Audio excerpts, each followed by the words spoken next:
সিলেট জেলা বিএনপি নেতা আফম কামাল খুনের ঘটনায় প্রধান অভিযুক্ত ছাত্রলীগ নেতা আজিজুর রহমান সম্রাট গ্রেফতারের গুঞ্জন উঠেছে। সুনামগঞ্জ থেকে তাকে আইনশৃঙ্খলা রক্ষাকারী একটি বাহিনী গ্রেফতার করেছে বলে একাধিক সূত্র বলছে। এছাড়াও সামাজিক যোগাযোগ মাধ্যম ফেসবুকে গ্রেফতারের বিষয়টি ছড়িয়ে পড়েছে। তবে র্যাপিড অ্যাকশন ব্যাটালিয়ন র্যাব 9 বা পুলিশ এ বিষয়ে কোনো আনুষ্ঠানিক বক্তব্য দেয়নি। তারা বলছে, কামাল হত্যার ঘটনায় এখনও মামলা হয়নি, কেউ গ্রেফতারও নেই।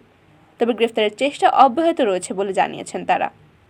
গত রোববার রাত 9টার দিকে সিলেট মহানগরের বড়বাজার এলাকায় দুর্বৃত্তদের ছুরিকাঘাতে খুন হন আফম কামাল। তিনি সিলেট জেলা বিএনপির সর্বশেষ পূর্ণাঙ্গ কমিটির স্বাস্থ্য বিষয়ক সম্পাদক ছিলেন। এর আগে সিলেট ল কলেজ ছাত্র সংসদের ভিপি ছিলেন তিনি। সিলেট শহরতলির জালালাবাদ ইউনিয়নের আলীর গাঁওয়ে কামালের বাড়ি। দীর্ঘদিন ধরে তিনি মহানগরের সুবিদ বাজারে বসবাস করছিলেন। পুলিশ ও সংশ্লিষ্ট সূত্রে জানা গেছে, বিএনপি নেতা আফম কামাল রোববার রাত 8:30টার দিকে সিলেট বিমানবন্দর এলাকা থেকে আম্বরখানার বড়বাজার হয়ে গোয়াইটুলার দিকে যাচ্ছিলেন। এ সময় তার গাড়িকে অনুসরণ করছিল একটি মোটরসাইকেল, তাতে আরোহী ছিলেন 3 জন।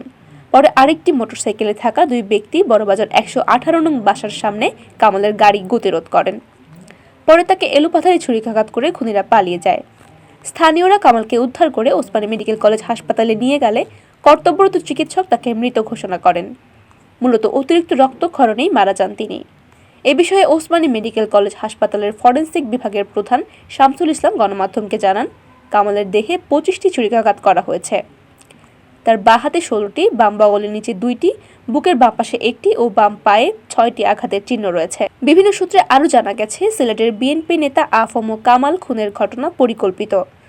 পূর্বের দ্বন্দ্বের জের ধরে ছাত্রলীগ নেতা সম্রাটের নেতৃত্বে খুনের মিশন চালানো হয়। ঘটনার পর তারা আম্বরখানা বড়বাজারের গলির প্রধান সড়ক ধরে পালিয়ে যায়। ঘটনার পরপরই পুলিশের ঊর্ধ্বতন কর্মকর্তারা আম্বরখানা বড়বাজার এলাকায় যান। ঘটনাস্থলের আশেপাশের সিসিটিভির ফুটেজ সংগ্রহ করে পুলিশ। সিসিটিভি ফুটেজের সূত্র ধরে খুনিদের চিহ্নিত করতে পেরেছে পুলিশ। পুলিশের একটি সূত্র জানিয়েছে, সম্রাটের নেতৃত্বে শাকিল ও রাজু নামের 2 জন এবং তাদের আরও 2 সহযোগী মোট 5 জন সন্ত্রাসী এই খুনের মিশনে অংশ নেয়।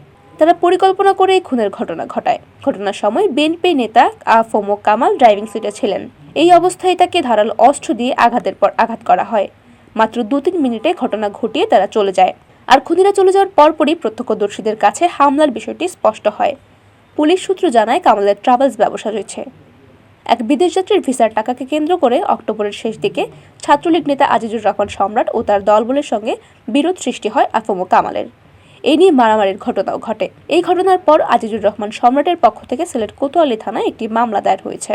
এই মামলার 4 নং আসামি ছিলেন বিএনপি নেতা কামাল। অভিযোগ রয়েছে, ওই দিন সম্রাটকে ছুরিকাঘাত করেছিলেন কামাল। এর প্রতিশোধ নিতেই সম্রাটের নেতৃত্বে হত্যাকাণ্ডটি ঘটে। এদিকে এই খুনের ঘটনায় মঙ্গলবার 8 নভেম্বর সন্ধ্যা 6টা পর্যন্ত কোনো মামলা হয়নি।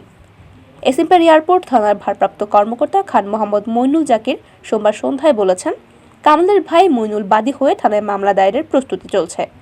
তারা সন্ধ্যার পর থানায় আসার কথা। কামাল খুনের ঘটনায় এখনও পর্যন্ত কাউকে পুলিশ গ্রেফতার করতে পারেনি বলে জানিয়েছেন তিনি।